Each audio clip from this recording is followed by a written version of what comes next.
रिश्ता दो हिस्से हैं इसके। यीशु मसीह से रिश्ता, दूसरा हिस्सा है शराकत व रफाकत। और रिश्ते के अगर हम उर्दू लुगत में इसका मायने देखें तो इसका मतलब है कराबत, ताल्लुक, बरादरी, लड़ी, खानदानी सिलसिला। और रिश्ते के मायने देखते हुए बड़ी तकवीयत मिलती है, क्योंकि जब हम खुदावंद यीशु मसीह के साथ अपना रिश्ता उस्तवार करते हैं तो फिर उस रिश्ते में हमारा ताल्लुक बहुत सी चीजों के साथ जुड़ जाता है।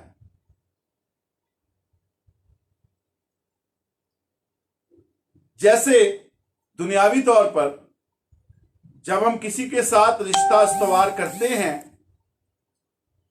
तो हम रिश्ता इस्तवार करने से पहले उस रिश्ते के सियाको सबाक में जरूर जाते हैं, देखते हैं कि वो रिश्ता जो है उसमें कौन कौन से खानदानों के साथ हमारा रिश्ता जुड़ेगा, कौन कौन से बीच में लोग हैं, कितने उसमें अफसर लगे हुए हैं, कौन कौन किस किस ओहदे पर बैठा है, क्या ये रिश्ता जोड़ने से हमारा मेल मिलाप बाप बरकत होगा या हमें हर वक्त जहमत उठानी पड़ेगी।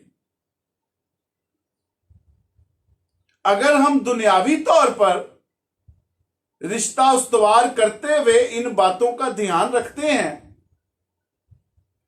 तो क्या रूहानी तौर पर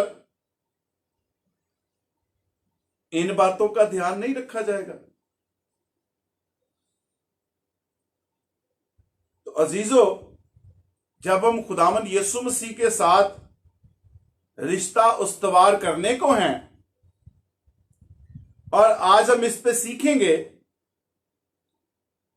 तो फिर हमें सियाको सबाक पर गौर करना जरूर है कि जब हम खुदावंद यीशु मसीह से रिश्ता उस्तवार करते हैं तो कौन कौन से खानदानों से हमारा रिश्ता बनता है, कौन कौन सी शख्सियात के साथ हमारी रोशनाई होती है और हमारा खानदान किस खानदान के साथ मिलता है जाके और उसके साथ बाकी कौन कौन से लोग और खानदान जुड़ते हैं और हम फिर कौन से खानदान के साथ रिश्तेदारी में मुंसलिक हो रहे हैं, ताकि लोग जाने कि हमने किस खानदान के साथ रिश्ता बांधा है। तो जब हम यीशु के साथ रिश्ता उस्तवार करते हैं तो हम यीशु के खानदान के साथ रिश्ता उस्तवार करते हैं। तो फिर जरूर है कि हम देखें कि यीशु मसीह के खानदान में कौन कौन से दूसरे खानदान कौन कौन से मर्तबे रखते हैं, उन्होंने क्या क्या किया हुआ है, कहां तक उनकी पहुंच है, कितने अमीर और कितने गरीब हैं, क्या हैसियत और स्टेटस रखते हैं। और इसमें पास्टर अर्नस्ट माल साहब की एक गजल है, वो इस मजमून पे बड़ी प्यारी पूरी पूरी उतरती है। अब वो गजल है, यीशु मसीह से यारो रिश्ते की बात छेड़ो, यीशु मसीह से यारो रिश्ते की बात छेड़ो, मजहब फकत ना धारो, रिश्ते की बात छेड़ो, ताकि उसके साथ रिश्ता हो और वो दुनिया के आखिर तक हमेशा हमारे साथ रहे। रिश्ता बनेगा खून से, रिश्ता बनेगा खून से। यीशु ने जो बहाया उस खून को पुकारो, रिश्ते की बात छेड़ो। आगे बड़ी खूबसूरत शायरी है। कूजे में बंद दरिया सूली पर कर गया वो, कूजे में बंद दरिया सूली पे कर गया वो, रूह में उसे पुकारो और रिश्ते की बात छेड़ो। अगर हमारा खुदामंद यीशु मसीह के साथ रिश्ता नहीं है तो उस रिश्ते की बात को छेड़ो और अपना रिश्ता यीशु मसीह से उस्तवार करो। यीशु मसीह के साथ अपना रिश्ता बनाएं। अगर बनाएंगे तो उस रिश्ता बनाने के लिए क्या करना है? इस गजल में है कि रिश्ता बनेगा खून से, यीशु ने जो बहाया। वो सलीब का पैगाम जो है वो हमारे रिश्ते की बुनियाद है।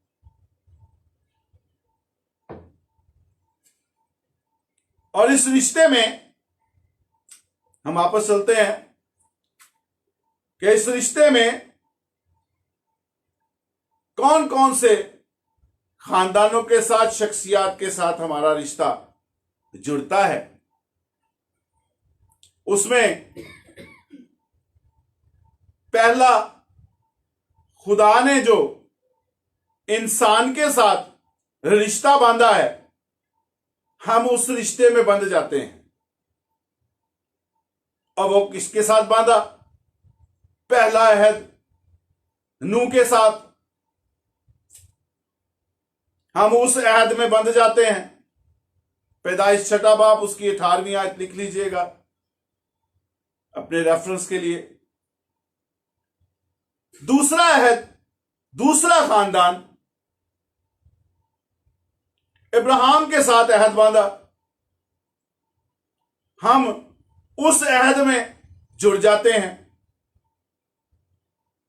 और वो पैदाइश 12वां बाब उसकी पहली आयत से 30वीं आयत, लूका की इंजील 1 बाब उसकी वर्स 72, गलतियों 3 बाब 17वीं आयत में, इब्रानियों 6 बाब 13वीं आयत से 17वीं आयत तक आप ये रेफरेंस के तौर पे लिख सकते हैं।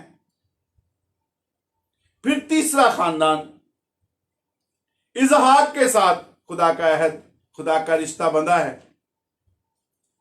और हम उस रिश्ते में जब खुदावंद यीशु मसीह के साथ रिश्ते में बंधते हैं तो हम इस तीसरे खानदान के साथ भी हमारा रिश्ता बंध जाता है। तो इब्राहिम, इसहाक, याकूब का खुदा, हम खुदा के कुदरत वाले हाथ, उसके जलाल को हम इन खानदानों में देख सकते हैं।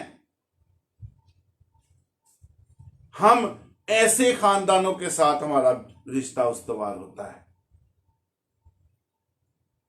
पैदाइश 17वां बाब उसकी 19वीं आयत, तीसरा अहद इसहाक के साथ। फिर चौथा खानदान दाऊद के साथ,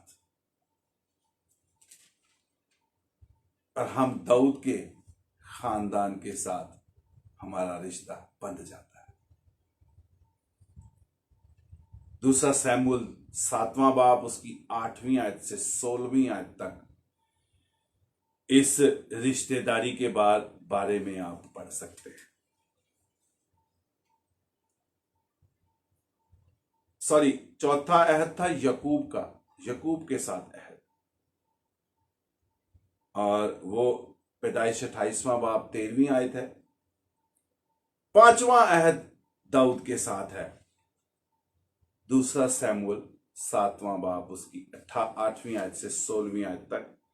ज़बूर 89 उसकी वर्स 3 और 28, इसमें आप देख सकते हैं। ज़बूर 55 उसकी 13वीं आयत में तो दाऊद के साथ खुदा ने रिश्ता बांधा, देख सकते हैं।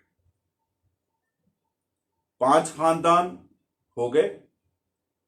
इन 5 खानदानों के साथ हमारा रिश्ता उस्तवार होता है जब हम खुदावंद यीशु मसीह के साथ रिश्ता बनाते हैं। छठा अहद, छठा रिश्ता जो खुदा ने बांधा वो है काहिनों के साथ। और इसीलिए हम फिरका कौन सा बनते हैं? मुकद्दस काहिनों का फिरका। और छठा अहद काहिनों के साथ गिनती की किताब उसका 25वां बाब 12वीं 13वीं आयत में आप इस छठे अहद के बारे में पढ़ सकते हैं। छठा खानदान, और हम उस खानदान का हिस्सा बनते हैं और फिर हम भी वैसे ही बनते हैं और हम भी उसकी 1000 साला बादशाही में काहिन के तौर पर काम करेंगे। 7वां खानदान, 7वां अहद बनी इस्राएल और ईमानदारों के साथ खुदा ने रिश्ता बांधा है और हम उस खानदान का हिस्सा बन जाते हैं। और उसके लिए आप रेफरेंस लिख सकते हैं, खरूज की किताब उसका 31वां बाब 16वीं आयत और इस्तिश्ना 29वां बाब 1 आयत। 7वां अहद 7 खानदान, 7 कौमें।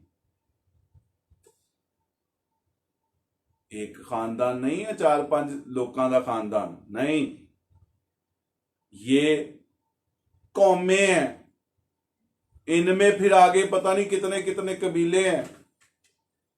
हमारी रिश्तेदारी जो है खुदावंद यीशु मसीह के साथ जब हम रिश्तेदारी इस्तवार करते हैं तो हमारी इन तमाम खानदानों के साथ रिश्तेदारी बनती है।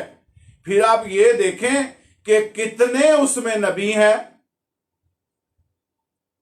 और खुदा का कुदरत वाला हाथ इन कौमों पर कैसे रहा है। वो ही हाथ हम पे आता है और फिर हमारी जिंदगी में वो वादा पूरा होता है कि देखो मैं दुनिया के आखिर तक हमेशा तुम्हारे साथ।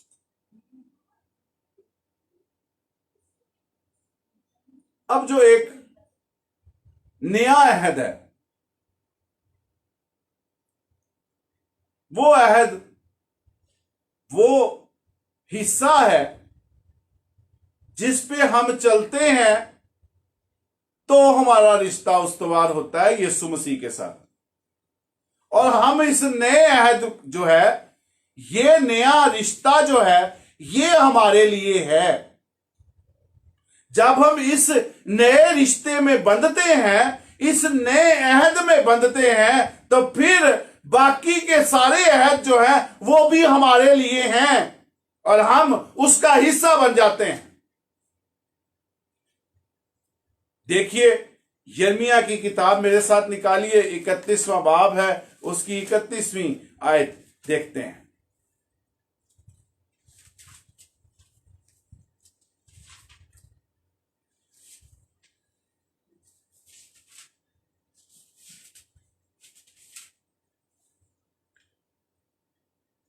देख वो दिन आते हैं, खुदावंद फरमाता है, जब मैं इस्राएल के घराने और यहूदा के घराने के साथ नया अहद बांधूंगा।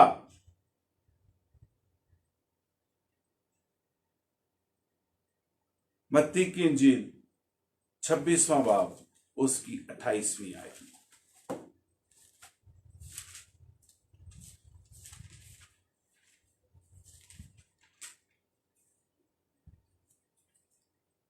लिखा है, क्योंकि ये मेरा वो अहद का खून है जो बतेरों के लिए गुनाहों की माफी के वास्ते बहाया जाता है। मेरा वो अहद का खून है जो नया अहद यिर्मयाह की किताब में उसकी बिशारत है। खुदा वो बांधने को है, बिशारत की गई, और जब वो बंधा है तो वो अहद किस सूरत हाल में बंधा है? ये मेरा वो अहद का खून है। ये नया अहद, जिस अहद के साथ हम खुदावंद यीशु मसीह के साथ हमारा रिश्ता उस्तवार होता है, वो अहद की बेस जो है वो खुदावंद यीशु मसीह का वो खून है जो उसने सलीब पर बहाया है। और उस खून बहाए जाने से हम बाकी तमाम खानदानों के साथ, तमाम अहद जो खुदा ने रिश्तेदारियां बांधी हैं मुख्तलिफ कौमों के साथ, अपने लोगों के साथ, हम उसमें शामिल हो जाते हैं खुदावंद यीशु मसीह के खून के वसीला से।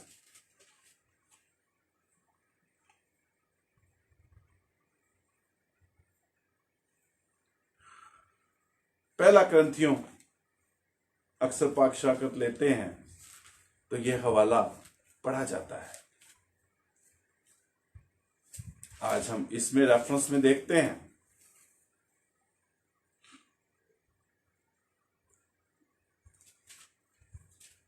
पच्चीसवीं आयत देखेंगे। पहला ग्रंथियों उसका 11वां बाब उसकी 25वीं आयत लिखा है, इसी तरह उसने खाने के बाद प्याला भी लिया और कहा, यह प्याला मेरे खून में नया अहद है। जो नया अहद बांधा गया है, खुदावंद खुदा ने जो इंसान के साथ रिश्ता बांधा है, और वो रिश्ता बांधा है जो दुनिया के आखिर तक कायम रहेगा, और उस रिश्ते में जितने लोग शामिल होंगे वो खुदा के कुदरत वाले हाथ के नीचे होंगे, उसके रहम और फजल और बरकत उनके साथ होगी। वो रिश्ता, वो अहद खुदावंद यीशु मसीह के खून में बंधा है। उसकी बेस खुदावंद यीशु मसीह का खून है। और अगर हम खुदावंद यीशु मसीह के खून पे ईमान ले आते हैं, उस सलीब के पैगाम पर ईमान ले आते हैं, उसको अपना निजात दहिंदा कबूल कर लेते हैं कि उसने हमारे लिए अपनी जान दी है, हमारे लिए अपना खून बहाया है ताकि हम अपने गुनाहों से निजात हासिल कर सकें, तो वो नया अहद में हम कायम हो जाते हैं। और उसके साथ बाकी सातों अहद जो है वो हमारे लिए हैं, और हम उन खानदानों, उन कौमों में शामिल हो जाते हैं।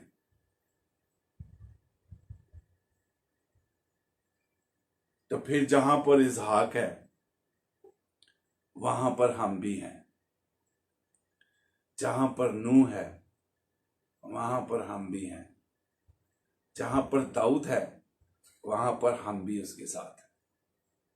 हालेलुया। ये कैसी कैसी हमारे लिए तकवीयत है, कैसी मजबूती है कि हम बाकी सारे खानदानों के साथ पैवस्त हैं। और अजीजों,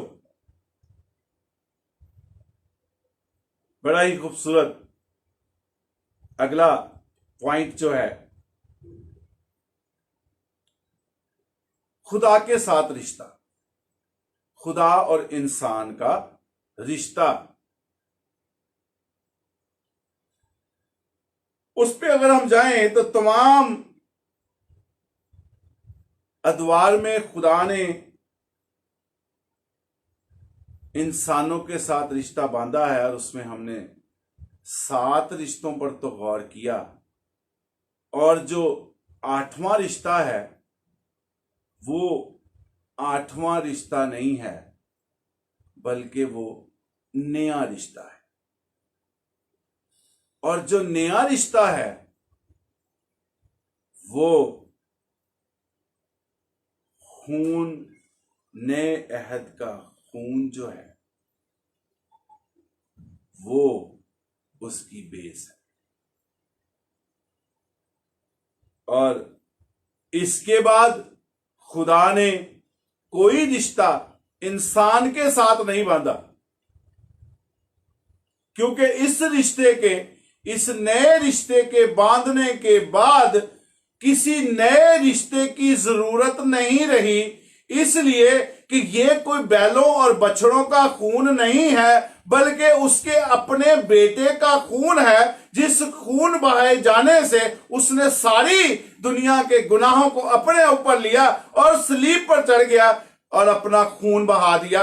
अब उसके बेटे का खून है, इसके बाद किसी नए खून की जरूरत नहीं है, किसी नए रिश्ता बांधने की जरूरत नहीं है, क्योंकि इसके बाद खुदावंद यीशु मसीह ने इसीलिए सलीब पर कलमा कहते हुए कहा, तमाम हुआ, अब खत्म हो गया सब कुछ। इसके बाद ना किसी नए रिश्ते की, ना किसी नए नबी की, ना किसी नए रसूल की जरूरत है, इसलिए कि तमाम हो गया, इसके बाद खत्म है सब कुछ।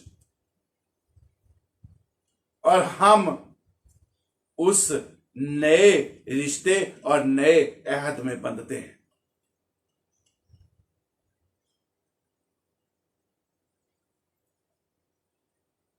खुदा इंसान को अपना दोस्त और रफीक कहता है। खुदा इंसान से प्यार करता है और उसके प्यार का, फजल रहम का सबूत यह है कि खुदा ने 7 अहद बांधे हैं,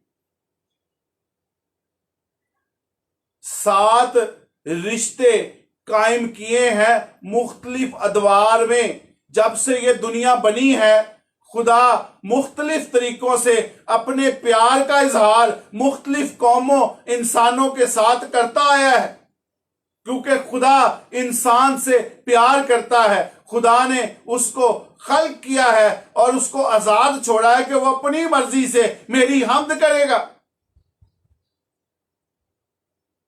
और उसके लिए खुदा हमसे प्यार करता है। हम गिरते हैं, उठा खड़ा करता है, हमारा साथ देता है कि किसी तरह से इनको मैं खड़ा करूं और ये अपनी मर्जी से मेरी हम्द करें। और जब हम वो कर देते हैं तो फिर अजीजों, खुदा खुश होता है। आसमानी मकामात में सारे फरिश्ते खुशी मनाते हैं कि खुदा का प्लान कामयाब हुआ है। खुदा ने जो इंसान के लिए प्लान बनाया था बिल्कुल ठीक है। हमारा खुदा अजीम खुदा है, जो उसने प्लान बनाया बिल्कुल ठीक बनाया है। इंसान बिल्कुल अपनी मर्जी से हम्द कर रहा है। इसके लिए हवाला अगर आप लिखना चाहें तो लिख सकते हैं।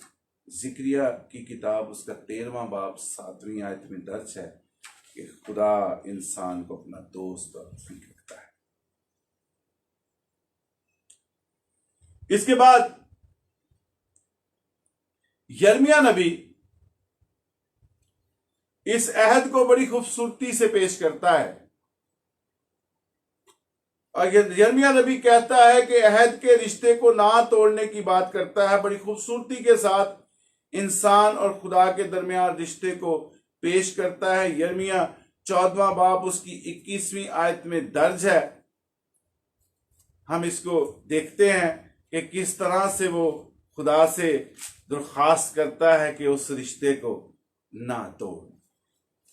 देखिए 14वां बाब है यिर्मयाह का और उसकी 21वीं आयत है।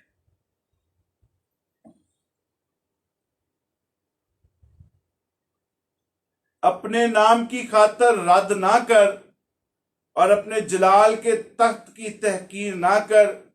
याद फरमा, हमसे रिश्ता अहद को ना तोड़।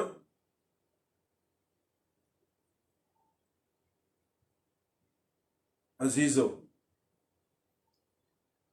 खुदा हमारे साथ रिश्ता उस्तवार करना चाहता है अपने बेटे के वसीला से।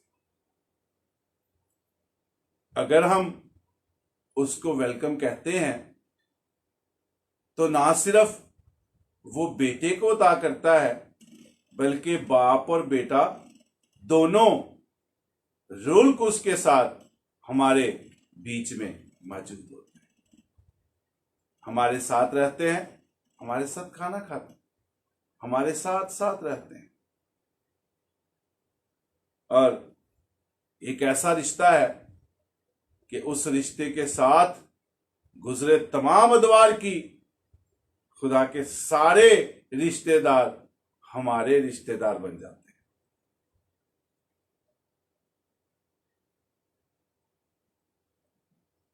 ज़बूर 55 उसकी 13वीं आयत में दाऊद खुद रिश्ते का बयान करता है कि खुदा मेरा दोस्त, मेरा रफीक है। यीशु मसीह के जाने के बाद रसूल और कलीसिया भी खुदावंद यीशु मसीह के रिश्ते में बंधी रही, और वही रिश्ते में आज भी हम कलीसियाओं में उसी रिश्ते में बंधे हुए हैं।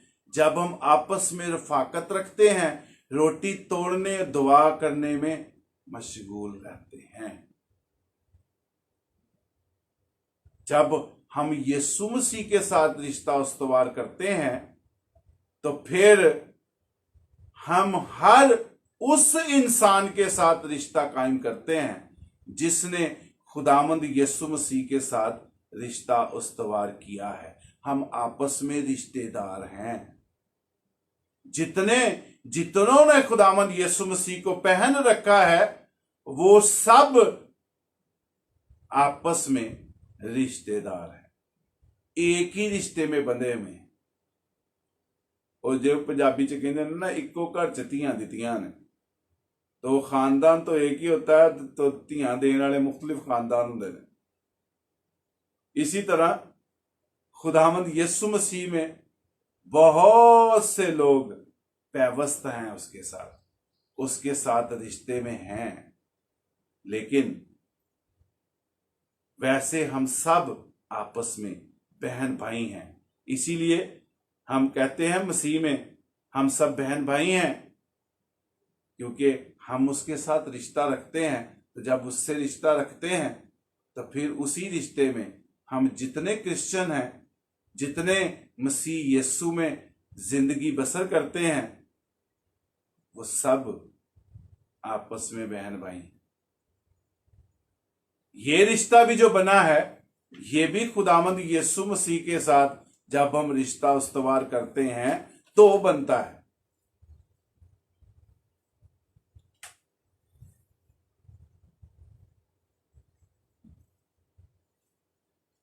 इसमें मेरे साथ देखिएगा, हवाले आप लिखते जाइएगा, मेरे पास टाइम कम है, मैं इसको क्लोज करना चाहूंगा। लूका की इंजील 8वां बाब उसकी 20वीं 21वीं आयत में दर्ज है कि शागिर्दों ने उसे खबर दी कि तेरी मां, तेरे भाई बाहर खड़े हैं और तुझसे मिलना चाहते हैं। उसने जवाब में कहा कि मेरे मां और मेरे भाई तो ये हैं जो खुदा का कलाम सुनते और उस पर अमल करते हैं। अगर हम खुदामंद यीशु मसीह के साथ रिश्ता उस्तवार करना चाहते हैं, अगर हम उसके भाई बहन बनना चाहते हैं, तो हमें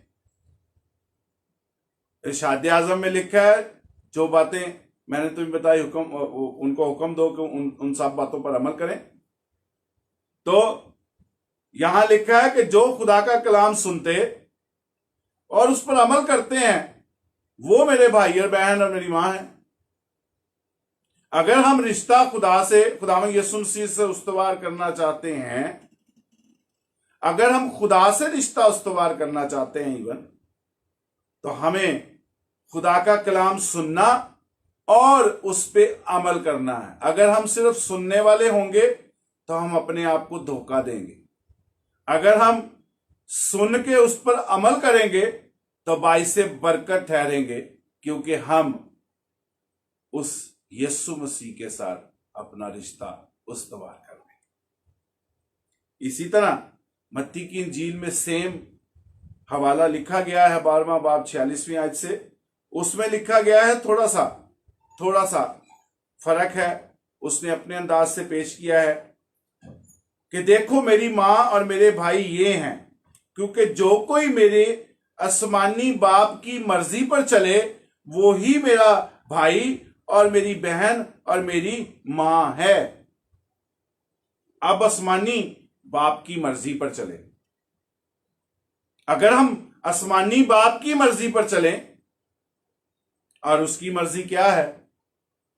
उसकी मर्जी ये है कि उसके बेटे पर ईमान लाए और उस खून के वसीला से हम अपने गुनाहों से धुलें, पाक और साफ, उस हलाकत से निकलें, क्योंकि खुदा किसी की हलाकत नहीं चाहता, बल्कि चाहता है सबकी तौबा तक नौबत पहुंचे।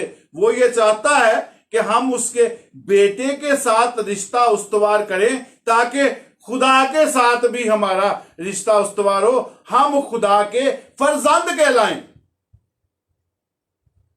जिस तरह यीशु मसीह उसका फर्जंद है, हम भी यीशु मसीह में होकर यीशु मसीह के साथ रिश्ता उस्तवार करके हम अपने खुदा के फर्जंद कहलाएं।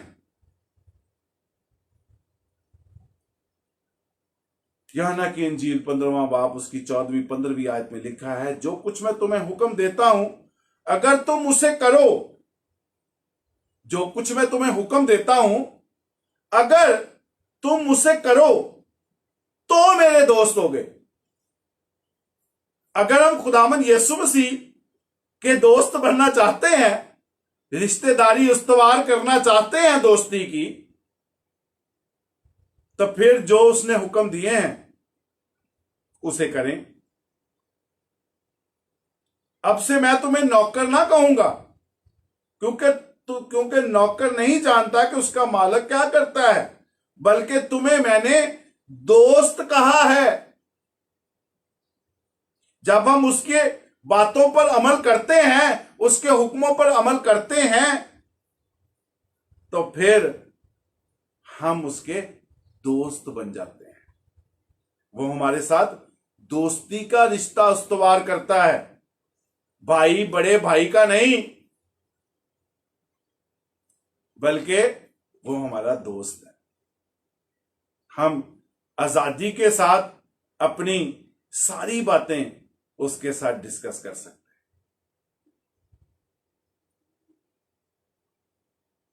फिर लूका की इंजील 12वां बाब उसकी 4थी आयत में लिखा है, मगर तुम दोस्तों से मैं ये कहता हूं कि उनसे ना डरो जो बदन को कत्ल करते हैं और उसके बाद और कुछ नहीं कर सकते। ये कैसी तकवीयत है कि जो उसके दोस्त हैं, खुदावंद यीशु मसीह से रिश्ता उस्तवार किया हुआ है दोस्ती का, उसके लिए वो कहता है कि उनसे ना डरो जो बदन को कत्ल करते हैं, क्योंकि उसके बाद वो कुछ नहीं कर सकते। बदन को ही खत्म करेंगे ना, वो तो मिट्टी है, मिट्टी में मिल जाएगा। असल तो रूह है, रूह मुस्तैद है, रूह का रिश्ता खुदावंद यीशु मसीह के साथ उस्तवार है, और वो कहता है देखो मैं दुनिया के आखिर तक हमेशा तुम्हारे साथ हूं। तो वो रिश्ता उस्तवार है।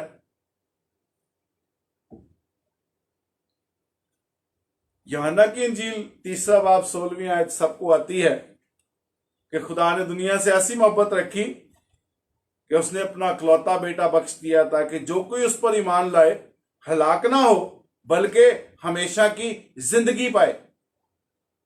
अगर उस पर ईमान लाएं तो ईमान कैसे लाएं? बेस क्या है नए अहद की? उसका खून।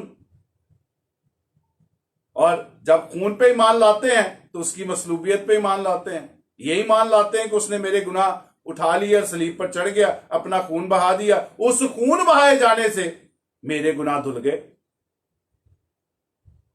तो जब रिश्ता उस्तवार किया है, खुदा ने तो हमसे मोहब्बत कर दी कि उसने अपना बेटा दे दिया ताकि हमारे गुनाह लेके वो मसलूब हो जाए, अपना खून बहा दे। और हमारा काम क्या है? उसने तो मोहब्बत कर ली।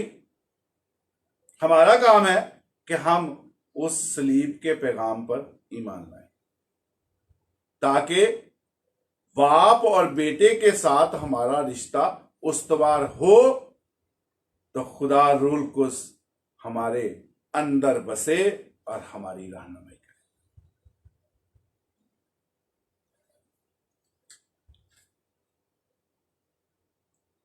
अजीजों, यूहन्ना की इंजील 3 बाब उसकी 26वीं आयत में दर्ज है, जो बेटे पर ईमान लाता हमेशा की जिंदगी उसकी है, लेकिन जो ईमान नहीं लाता जिंदगी को ना देखेगा, बल्कि उस पर खुदा का गजब होता है। खुदा का गजब हम उन लोगों में बड़े अच्छे तरीके से देख सकते हैं जो खुदा के बेटे पर ईमान नहीं लाते। और अजीजों, अगर हम उस रिश्ते में उस्तवार हो जाएं तो फिर जैसे हमने शुरू में आयत पढ़ी हैं, वो हमारे साथ है, हम जहां भी जाएं वो हमारे साथ है।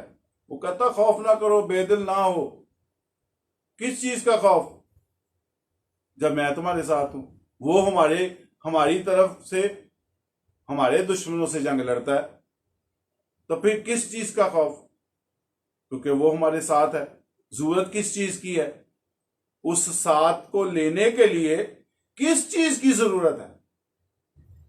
उसके बेटे पर ईमान लाने की जरूरत है, उसके उस सलीब के पैगाम पर ईमान लाने की जरूरत है, उसके खून पर ईमान लाने की जरूरत है, उस खून को पुकारने की जरूरत है, ताकि वो खून हमारे अंदर काम करे, हमारे गुनाहों को धोए, हमें पाक और साफ करे, इस लायक बनाए कि हम खुदा के फर्जंद बन सके।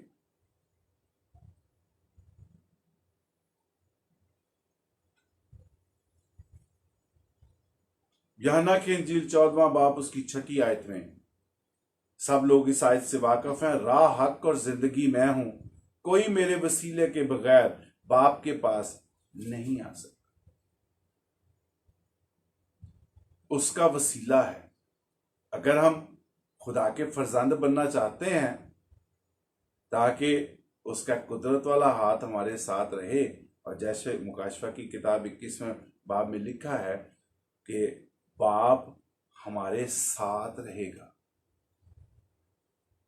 खुदा खुद हमारे साथ रहेगा। अगर हम चाहते हैं कि खुदा हमारे साथ रहे, जो कुल कायनात का मालिक है, एक एक चीज उसने बनाई है, एक एक चीज का मालिक है, जिन चीजों को देख के हमारी आंखें दंग रह जाती हैं, उन चीजों का भी वही मालिक है। तो फिर जरूर है कि हम खुदावन यीशु मसीह के वसीला से, उसके खून के वसीला से हम खुदा बाप के फर्जंद बन सकते हैं। अजीजों, पहला यूहन्ना का खत उसका पहला बाब 7वीं आयत में लिखा है, उसके बेटे का खून हमें तमाम गुनाह से पाक करता है। और फिर दूसरा बाब दूसरी आयत में लिखा है, वो ही हमारे गुनाहों का कफारा है, और ना सिर्फ हमारे ही गुनाहों का बल्कि तमाम दुनिया के गुनाहों का भी। खुदावंद यीशु मसीह से रिश्ते की बात अजीजों छेड़ें। अखीर दौर है, मुश्किल दौर है, वबाएं, तूफान, जलजले सल्तनतों पे सल्तनत चढ़ाई कर रही हैं। हमें सब कुछ कलाम के मुताबिक पूरा होता नजर आ रहा है। अभी भी वक्त है कि अपना रिश्ता खुदावंद यीशु मसीह के साथ उस्तवार कर लें, ताकि खुदा बाप के तो हम फर्जंद के लाएं ही, खुदा बाप के पूरे घराने में शामिल हो जाएं, जिसमें हम उन तमाम रिश्तेदारों के साथ शामिल हो जाएं जो हमने पहले पढ़े हैं, तमाम अहद। अभी भी वक्त है, उसने हमें वक्त दे रखा है। मुख्तलिफ तरीकों से कलाम जो है वो फैल रहा है, कलाम आपके कानों में पड़ रहा है कि हमें तौबा की जरूरत है। जिन्होंने तौबा कर रखी है, उसको पहन रखा है, उनको रिफ्रेश होने की जरूरत है, उनको रिस्टोर होने की जरूरत है। अपने आप को रिफ्रेश करें, रिस्टोर करें, ताकि हम तैयारी कर सके और दुनिया के साथ हलाक ना हो, मुजरिम ना ठहरें, बल्कि उसके बेटे ठहरे।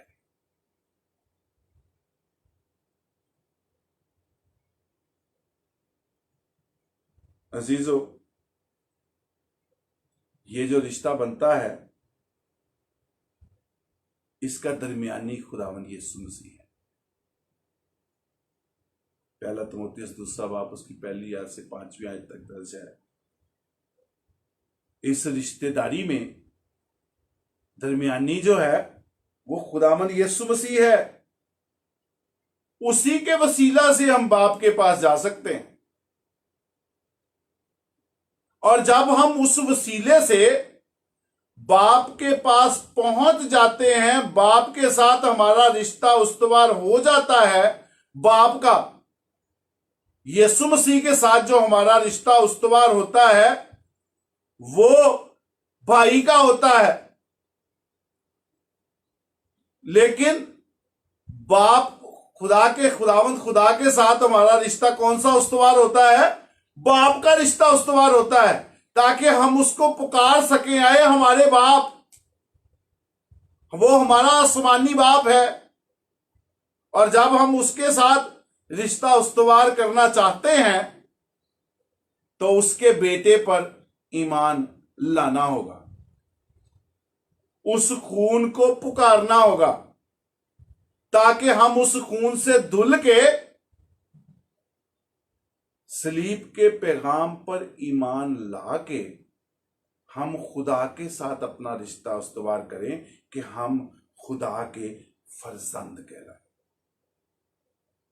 और अगर हम खुदा के फर्जंद कहलाते हैं तो फिर अजीजों, आप यकीन रखें कि वो हमारे साथ है। इस वबा के दौर में भी, जलजले में भी, सलाबों में भी वो हमारे साथ है। वो कहता है मजबूत हो, हमारे साथ है। फिर किस चीज की परेशानी? अगर ये वबा से हमारी जान भी चली जाए तो क्या हमारी रूह जो मुस्तैद है वो भी मर जाएगी? हमारी रूह मुस्तैद होनी चाहिए, और वो हमारी रूह जो है वो खुदा में महफूज होनी चाहिए। हम उसके खुदा के फर्जंद हों, उसके बेटे कहलाएं, और यीशु मसीह के साथ हमारी रिश्तेदारी उस्तवार होगी तो हम खुदा के फर्जंद बन सकते हैं। अदरवाइज दुनिया में कोई ऐसा रास्ता नहीं है कि हम उसके साथ अपनी रिश्तेदारी को उस्तवार कर सके। इब्रानियों 9वां बाब उसकी 14वीं आयत में लिखा है, तो मसीह का खून जिसने अपने आप को अजली रूह के वसीला से खुदा के सामने बेऐब कुर्बान कर दिया, तुम्हारे दिलों को मुर्दा कामों से क्यों ना पाक करेगा, ताकि जिंदा खुदा की इबादत करें। अगर हम इबादत करना चाहते हैं खुदा की, तो क्या हम बेफायदा तो नहीं कर रहे? अपना टाइम तो नहीं वेस्ट कर रहे? अगर आपको यकीन है कि आप टाइम वेस्ट नहीं कर रहे, तो फिर एक दफा रिश्तेदारी को खोल के देख लें कि क्या खुदावंद यीशु मसीह के साथ रिश्तेदारी इस्तवार है। अगर नहीं है तो वक्त है, अभी वक्त है, आप उस्तवार कर सकते हैं। और अगर उस्तवार है तो फिर हमें जेब देता है, हम इस लायक हैं और हम पे फर्ज है कि हम अपने जिंदा खुदा की इबादत और प्रस्तिश करें।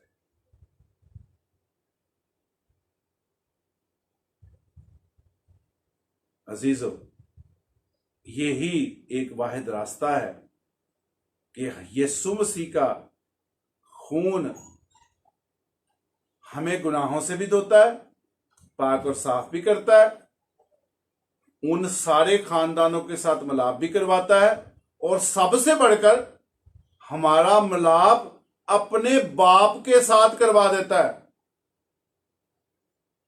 और यह मिलाप सिर्फ खुदावंद यीशु मसीह के वसीला से ही है। जिसने बेटे को देखा उसने बाप को देखा। अगर हम बेटे के साथ रिश्ता उस्तवार करते हैं तो बाप के साथ ऑटोमेटिकली हो गया, हम उसके फर्जंद हैं।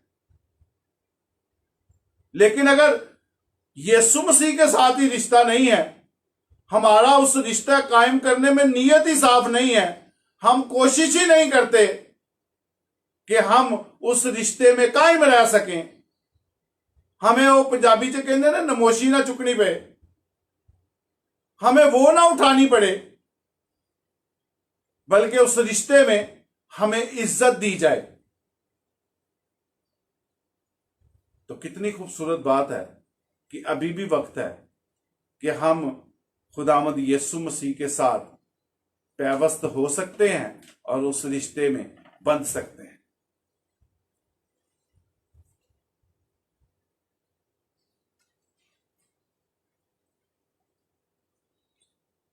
दूसरे पॉइंट पर चलते हैं। मैंने इस पॉइंट को थोड़ा सा क्लोज कर दिया ताकि दूसरा पॉइंट हम उस पर जल्दी से देखें उसको। दूसरा पॉइंट है यीशु मसीह के साथ शराकत व रफाकत। अब अगर हम शराकत और रफाकत पे चलें तो शराकत का मतलब है, मायनी है हिस्सेदारी, शामलात, पति, साझा, यह है शराकत। पति, हस्बैंड, शोहर, साझा, हिस्सेदार, फिर वही बात। और रफाकत पे अगर चलें तो उसके मायने हैं साथ, संगत, हमराही, मोहब्बत, दोस्ती, मेल जोल, मेल मिलाप, खैर ख्वाही, नमक हलाली। तो खुदावंद यीशु मसीह के साथ अगर हम शराकत रखते हैं, रफाकत रखते हैं, तो फिर इस चीज का भी ध्यान रखना है कि नमक हलाली होनी चाहिए हमारे अंदर।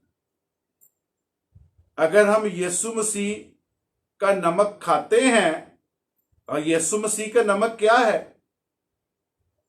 वो नूर है जो हम में चमकता है, वो रोशनी है जो हम में चमकती है, और उस रोशनी में जब हम चलते हैं लोग देखते हैं कि ओ ये तो रोशन हो गया, ये तो खुदा का फर्जंद है, यीशु मसीह के साथ इसका रिश्ता है। अगर उसमें हम मिलावट कर दें और दिखावे की मसीही जिंदगी बसर करें तो ये खुदावंद यीशु मसीह के साथ नमक हलाली, वो क्या कहते हैं इसको, कि हम उसमें मिक्स कर देते हैं, नमक हलाली पे कायम नहीं रहते, बल्कि हम उसकी इज्जत और तज़ीम में कमी वाक़या कर देते हैं या उसके खिलाफ तकफीर करते हैं। तो नमक हलाली भी ज़ूर है, क्योंकि वो जब हम उससे रफाकत रखते हैं तो वो हमारे साथ उसकी संगत है, उसकी दोस्ती है। जैसे हम पहले पढ़ चुके हैं कि वो हमारा दोस्त है, जो उसके हुक्मों पर अमल करता है वो दोस्त है उसका।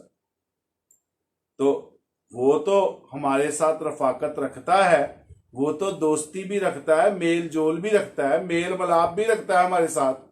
और फिर रफाकत का मतलब है साथ। तो अभी हमने इरशाद आज़म में पढ़ा कि देखो मैं दुनिया के आखिर तक हमेशा तुम्हारे साथ हूं। वो दुनिया के आखिर तक हमारे साथ रफाकत रखता है, हमारे साथ मेल मिलाप रखता है। तो अजीजों, पहला यूहन्ना का खत उसका पहला बाब 6 आयत में लिखा है हमारी उसके साथ शराकत है। फिर पहला बाब 7वीं आयत में लिखा है हमारी आपस में शराकत है। खुदावंद यीशु मसीह के साथ हमारी शराकत है। और इसके लिए जो यूनानी के चंद अल्फाज यूज हुए हैं उन पे जल्दी से गौर करते हैं। इसमें एक लफ्ज इस्तेमाल हुआ है कोएनूनियन। कोएनूनियन रूहानी तौर पर इस्तेमाल हुआ है कि अमल में शराकत। खुदावंद यीशु मसीह के साथ शराकत है, हमारी अमल में शराकत है। वो है इब्रानियों का खत उसका 9वां बाब 11वीं आयत से 14वीं आयत में लिखा है कि हम शरीक हैं, बहुत से बेटों को उसने शामिल किया है निजात के लिए। मेरे साथ जल्दी से इब्रानियों के खत में चलिए, 9वां बाब।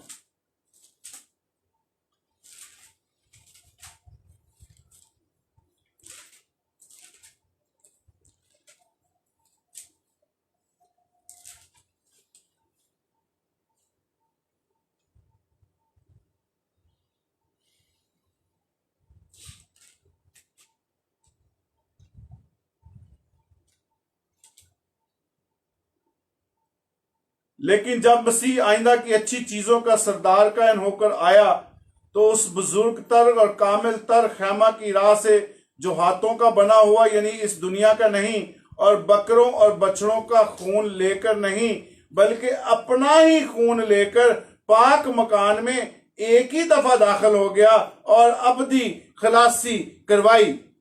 हम अमलन उसके साथ शामिल होते हैं जब एक ही दफा उसके खून से धुल जाते हैं और अबदी खलासी करवा लेते हैं। हमें अमल करना पड़ता है इस शराकत में साझेदारी हासिल करने के लिए।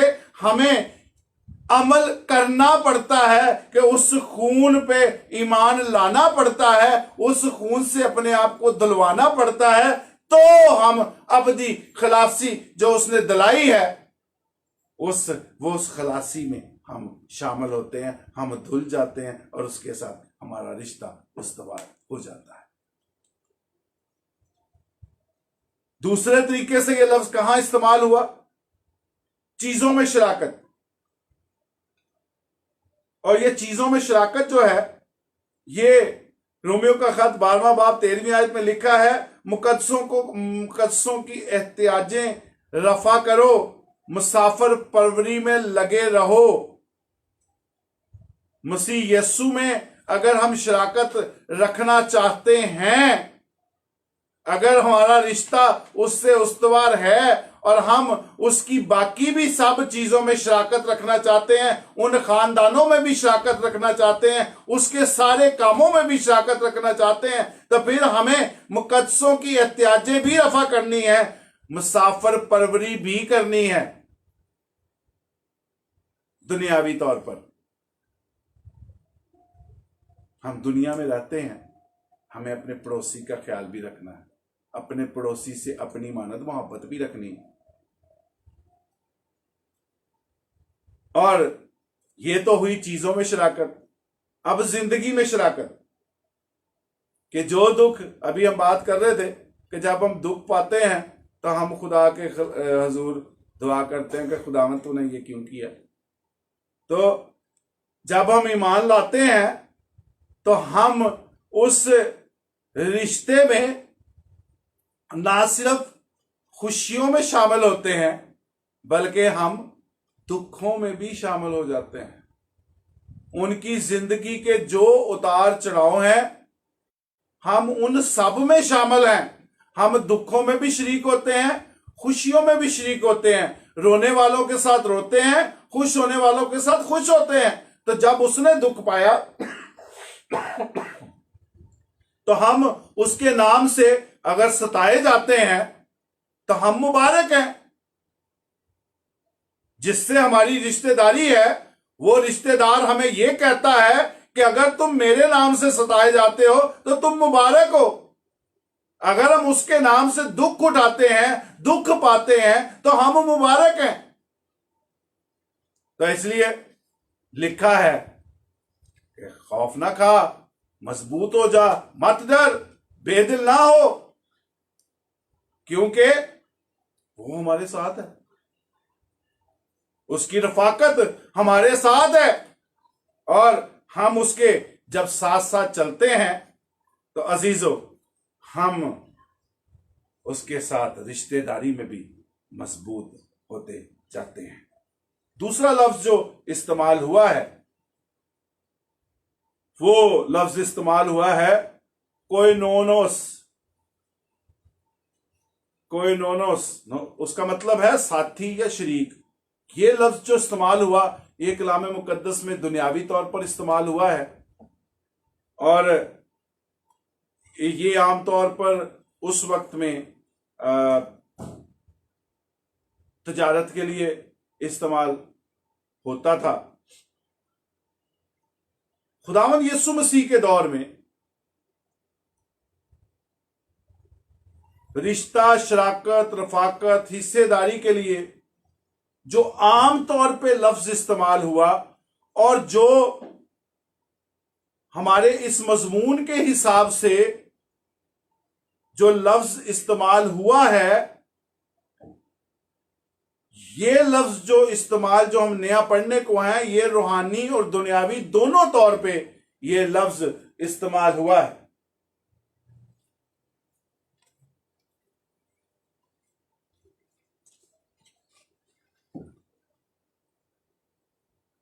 और ये लफ्ज है कोएनूनिया।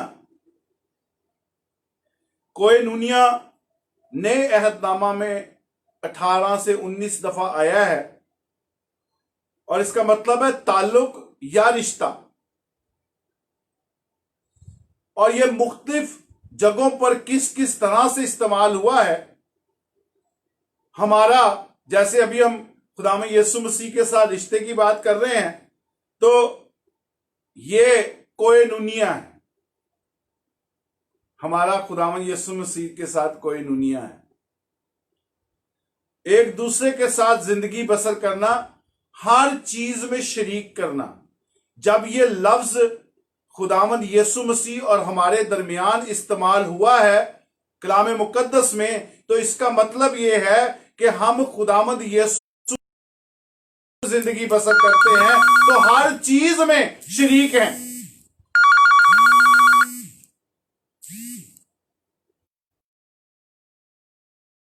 दूसरी बात जो है, इंसान और खुदा का रिश्ता जो नए अहदनामा में आया है, उसके लिए यही लफ्ज इस्तेमाल हुआ है कोएनूनिया, जिसका मतलब है ताल्लुक या ये रिश्ता, हर चीज में शरीक। अगर हम किसी के साथ रिश्ता उस्तवार रखते हैं और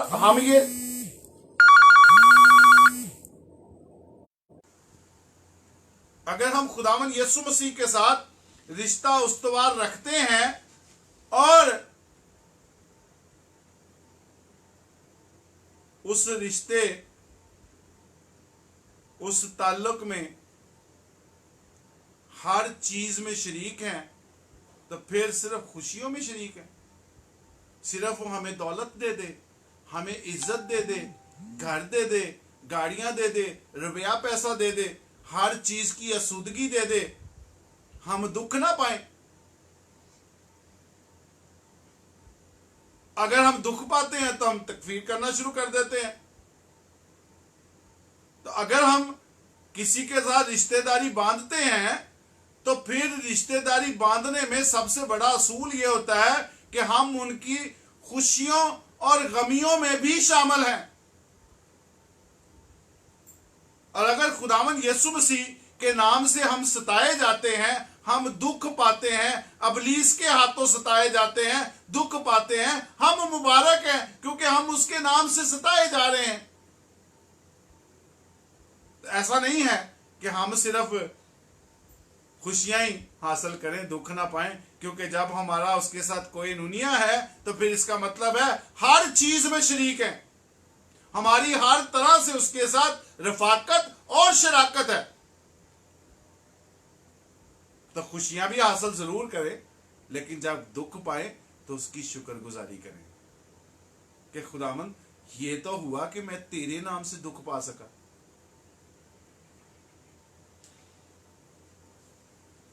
अजीजों, मसीही जिंदगी में एक रफाकत और एक दोस्ती है, और हम जब मसीही जिंदगी में चलते हैं तो हम एक रफाकत और दोस्ती के बंधन में बंध जाते हैं। हम खुदावंद यीशु मसीह के साथ बैठ जाते हैं दुआ करने के लिए, और हम कहते हैं खुदावंद यीशु तू मेरा दोस्त है, तूने मेरे साथ ज्यादती की है, तूने फलां को तो ये दे दिया, तूने मुझे नहीं दिया।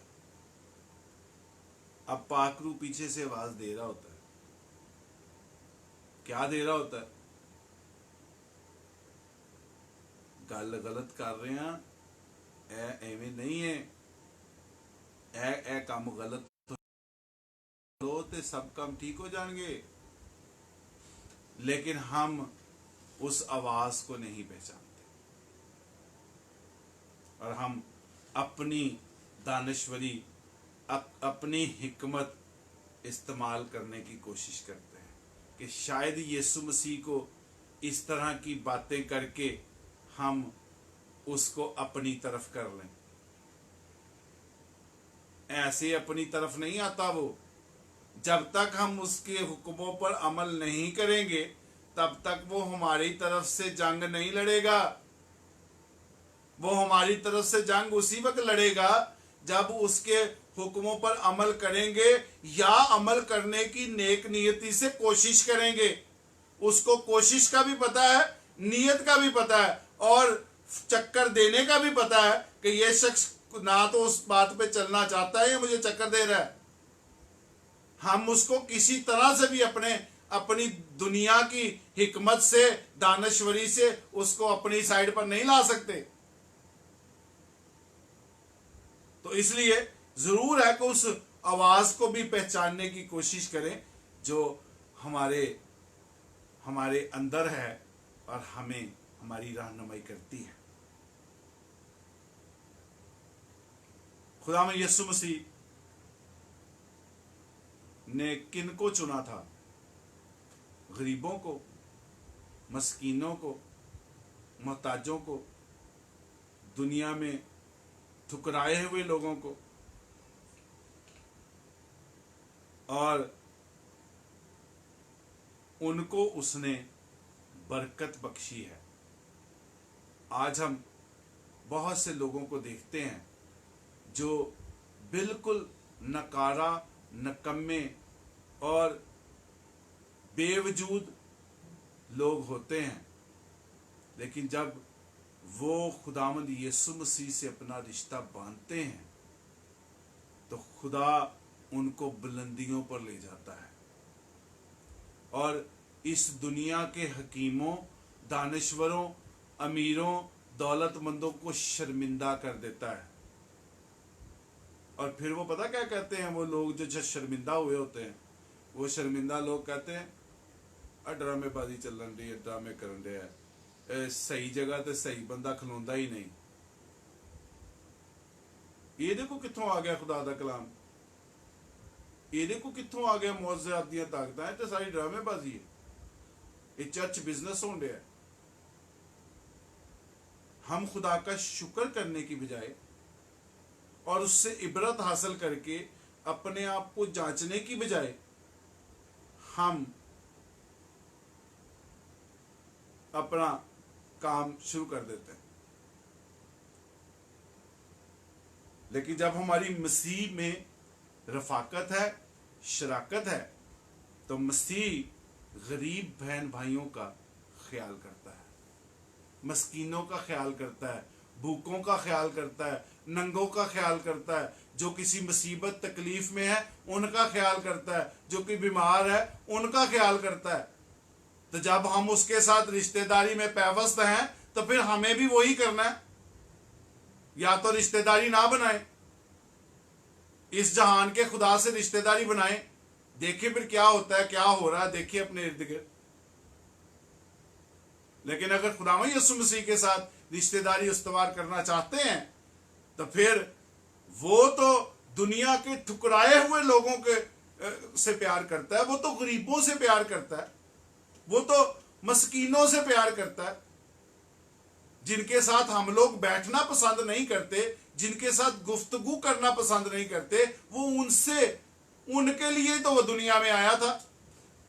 क्या दौलतमंदों के लिए आया था? इसीलिए तो फकीर फरीसियों ने कहा था कि ये महसूल लेने वालों के साथ बैठता है, क्योंकि वो आया ही उन लोगों के लिए था। तो अजीजों, अगर हम खुदावंद यीशु मसीह के साथ रिश्ता इस्तवार करना चाहते हैं, किया हुआ है, तो फिर उसकी बातों पर भी अमल करें कि वो चाहता है कि हम गरीबों, मस्कीनों का, मोहताजों का ध्यान रखें।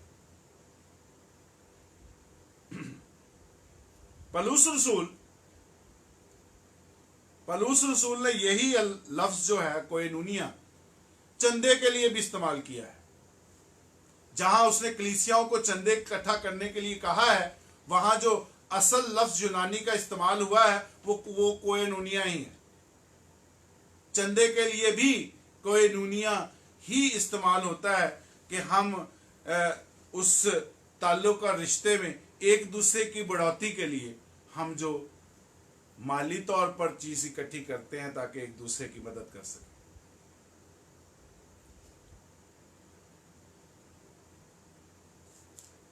फिलिपियों के खत में चलिए मेरे साथ। फिलिपियों उसका पहला बाब और उसकी 5वीं आयत।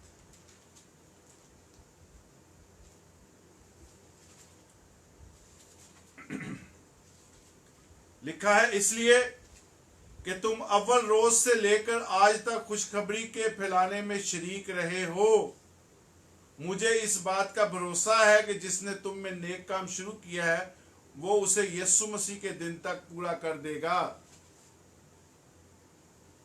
हम उसके जब सब कामों में शरीक हैं तो फिर खुशखबरी के पैगाम को फैलाने के लिए भी शरीक हैं। जब वो 3.5 साल इस दुनिया में रहकर खुशखबरी का पैगाम फैला सकता है और इरशाद आज़म हमारे लिए दिया गया है, तो फिर अगर हम उसके साथ शरीक हैं, अगर हमारा उसके साथ ताल्लुक और रिश्ता है, अगर हम शराकत और रफाकत रखते हैं, तो फिर जरूर है कि हमें इस खुशखबरी के पैगाम को फैलाने में भी हमें अपना किरदार अदा करना है।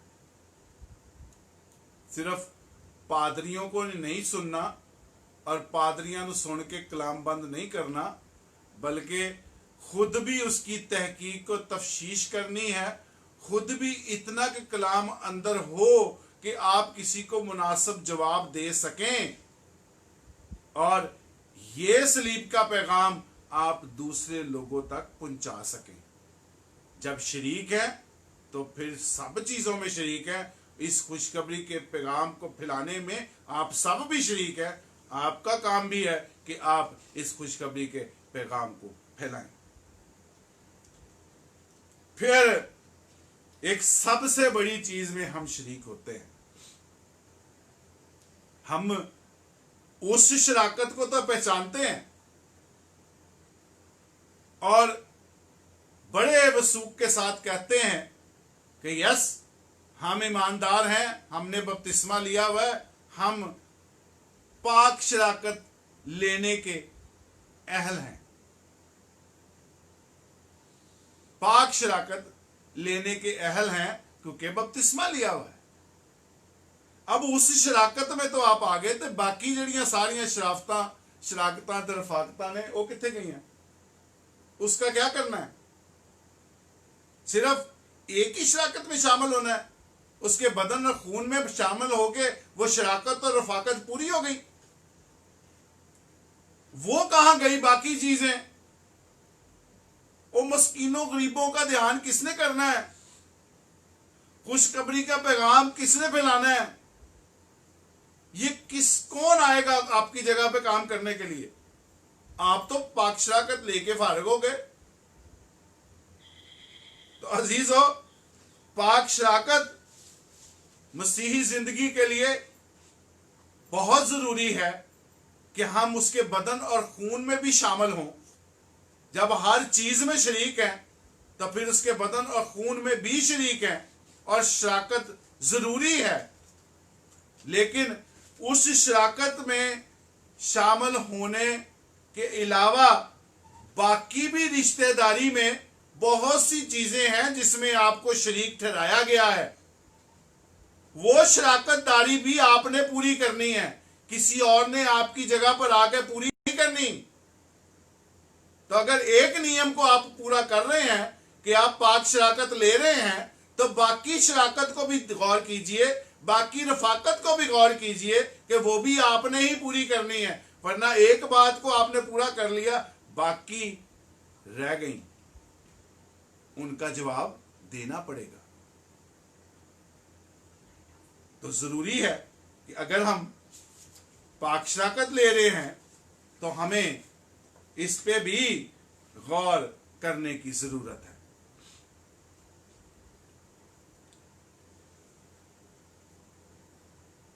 पहला कुरिन्थियों उसका पहला बाब 9वीं आयत में चलते हैं।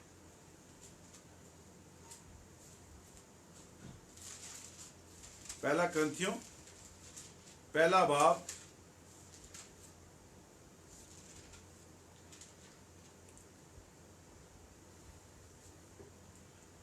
'खुदा सच्चा है जिसने तुम्हें अपने बेटे हमारे खुदावन यीशु मसीह की शराकत के लिए बुलाया है।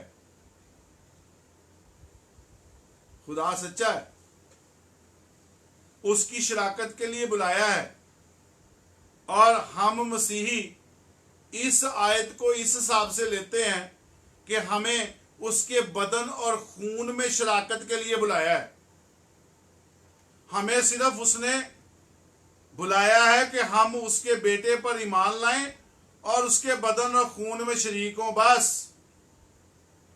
इसके अलावा हमारी शराकत खत्म, फर्ज हमने पूरा कर दिया। तो अजीजो, उस रिश्तेदारी को कहां ले जाएंगे जो हमारी खुदावंद यीशु मसीह के साथ है? जब हम उसके हर चीज में शरीक हैं तो फिर पाक शराकत तक ही अपने आप को ना रखें, बल्कि अगर हम खुदावंद यीशु मसीह में जिंदगी बसर कर रहे हैं, साथ नहीं, तो जब हम खुदावंद यीशु मसीह में जिंदगी बसर कर रहे हैं तो फिर जरूर है कि हम हर चीज में शरीक हैं। तो बदन और खून में शामिल होना तो एक आपकी रूह की जरूरत है। आप उसको जरूर पूरा कीजिए, हर हफ्ते पूरा कीजिए, ताकि हर हफ्ते आप रिफ्रेश होकर दोबारा से अगले हफ्ते की तैयारी कर सकें। यह बहुत अच्छी बात है, लेकिन बाकी शराकतदारी में जो चीजें हैं उस पर भी गौर करें, फिर ही हम बेहतर तौर पे, मुनासिब तौर पर उस रिश्तेदारी को निभा सकेंगे।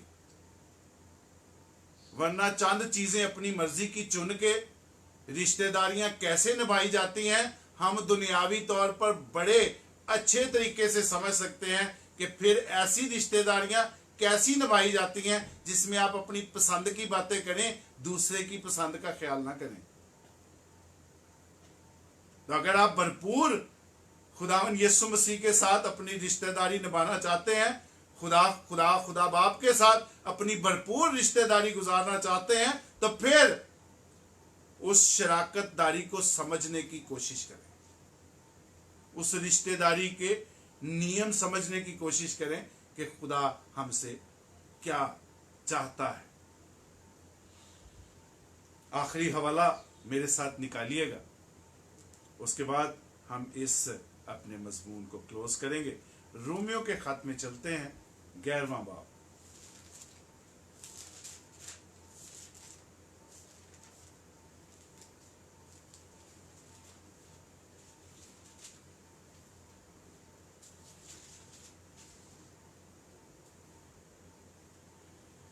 34वीं आयत से 36वीं आयत तक पढ़ेंगे। कलाम मुकद्दस में लिखा है, खुदा की अक्ल को किसने जाना,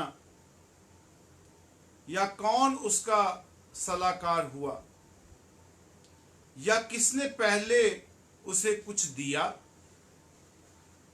जिसका बदला उसे दिया जाए, क्योंकि उसी की तरफ से और उसी के वसीला से और उसी के लिए सब चीजें हैं।